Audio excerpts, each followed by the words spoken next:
Hey guys, hope you are doing well. It's been a little minute since I have done a recording. I just thought I would just record a video.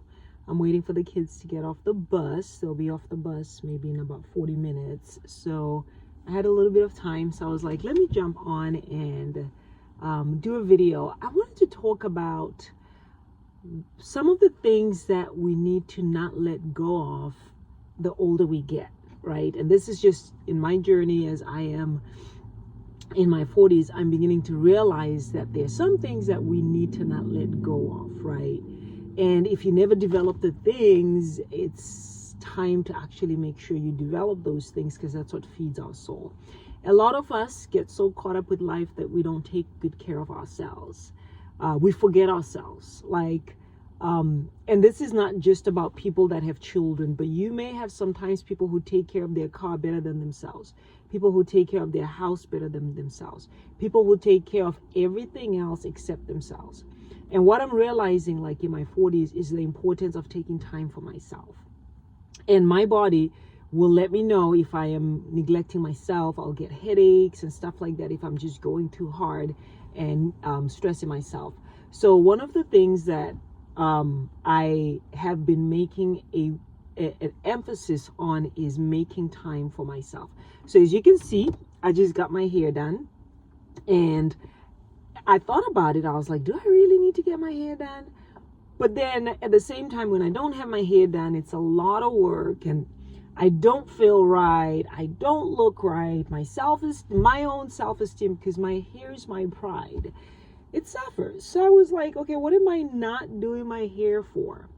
So if there are things that make you feel good, if there are things that help your self-esteem, don't forget those things, because that's a part of who you are. Sometimes we get so busy trying to take care of other people and trying to take care of everything. There's nothing wrong with being a caring, loving person, but we need to not love other people more than we love ourselves.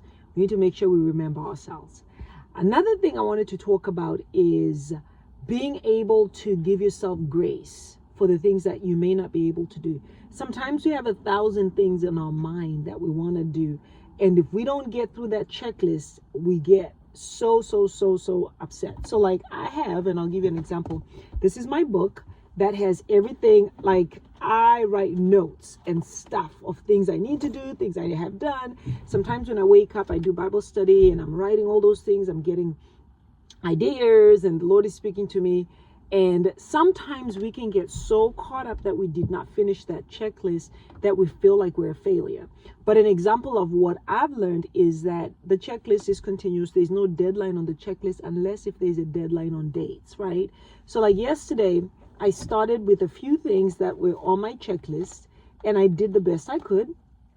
And I noticed today when I looked at it, I was able to do one of the things I needed to make a few calls. So I was able to do it while I was driving. And when I got to where I was going, I opened it up. I'm like, oh, good. That was part of yesterday's checklist. So check, that's done. And that 3 more things I already did. So now I have just 2 more things left to do. What that does is you're able to accomplish, but you're able to accomplish things without stressing yourself out, without getting upset, without putting yourself under unnecessary pressure. You know, I've noticed that we're stressing ourselves out even when we don't realize we're stressing ourselves out. The reason people fall sick, have headaches, have stomach aches and stuff like that is really the body that is under stress.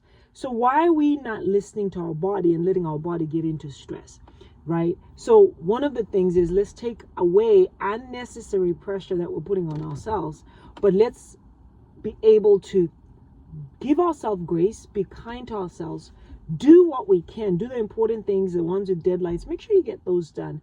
But there are other optional things that are on our list because we just want to strive for that, aim for those things that we want to aim. Let's give ourselves grace and be kind to ourselves for that. Another thing I want to talk about is who you surround yourself with and what you listen to. Whether it's online, whether it's on social media, whether it's the people around you. Negativity drains. Toxicity really, I want to say toxicity just really is so detrimental to you as a person, is so detrimental to your activities.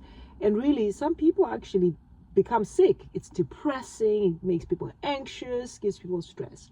So do yourself a favor, be okay with those that don't want to be a part of your life. Be okay with it. You know, they always say, there's this saying that they say, when people show you who they are, believe it. It sounds like a very mild comment, but in all honesty, I'm 44 years old.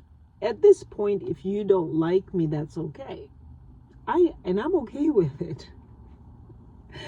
If you don't like me, that's okay. Because you know what? Life is too short for us to be trying to make people like us, on a serious note. So do yourself a favor and do not entertain or cuddle or pet negativity or toxicity. But embrace the positive things. Embrace the things that build. Embrace the things that give you strength, that give you power. And so that you can live your best life. Wow, that's deep. Embrace the things. We have to live our best life. And lastly, another thing is, for those that have new goals that they are trying to achieve, don't try to squeeze the goals into your old life. You know, like I'm in school. I'm actually just coming from the library. I was doing a little bit of work. And I'm just grateful to God that I've been able to understand how to fit in the school into my daily life. What does that look like? It means that if I'm just sitting doing nothing, instead of me just sitting, being on social media, I can get up and go get my deadlines at school done. At least that sets me up, and then I have all the rest of the time to myself. So I was actually at the library, and I went to a place where I could study. I could have done it at home and half done it, but I went to a place, I went to the library, I was able to focus, get a lot of things done, and then move on. And the last thing I want to say is, remember to take each day at one day at a time, right? Take life one day at a time. And every day, continue to put in deposits into your big dream.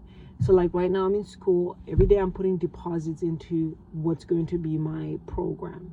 At some point there's going to be a graduation day. In me, when it comes to self-care, drinking water, can you tell I like pink? I have my water, and making sure I eat right, making sure I do the things that are the things that are good for my body. I even have an apple. I had an apple. I had some almonds. Just eating right. I was tempted to get some fast food, to get some fast food. I won't mention what fast food, but I was tempted to get something quick because I was in a hurry. But then I thought about it, that something quick, then I don't feel good. Then I end up with a headache. Then I end up feeling lousy. Is that worth it? And then I backpedaled. I was like, okay, what is the most responsible thing for me to do that every day will build up? Eating right, making sure I make the right choices. I had an apple, I had some dates, I had some almonds, and I had some Brazil nuts. Just a few of those, right?